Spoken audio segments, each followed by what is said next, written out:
20টি কলা আছে। যদি 5 জন শিশুকে কলাগুলো সমানভাবে দেওয়া হয় তবে প্রত্যেকে কয়টি করে কলা পাবে? 5 জন শিশু কলা পাবে 20টি, একজনে পাবে 4 5 20টি, 4টি।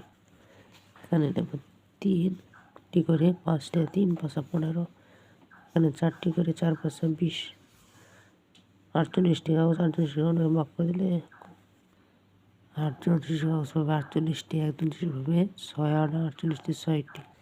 বাবার কাছে 63 টাকা আছে, তিনি তার পরিবারকে 7 জনকে সমানভাগে ভাগ করে দেন, প্রত্যেকে কত টাকা পাবে? 7 জনের টাকা পাবে 63, একজনের পাবে 7 নং 9 টাকা। এখানে ডিমের দাম 48 টাকা হলে একটি ডিমের দাম কত? 4টি ডিমের দাম 48 টাকা, একটি ডিমের দাম ভাগ করবো 4 একে 4, 4 দুগুণে 8, 12 টাকা। 12টি বিস্কুট আছে। যদি একজন শিশু 3টি করে বিস্কুট পায় তবে মোট কতজন বিস্কুট পাবে? একজন শিশু 3টি করে পারে 3 করে 6 9 12, তাহলে 1 2 3 4 4জন শিশু বিস্কুটগুলো পাবে।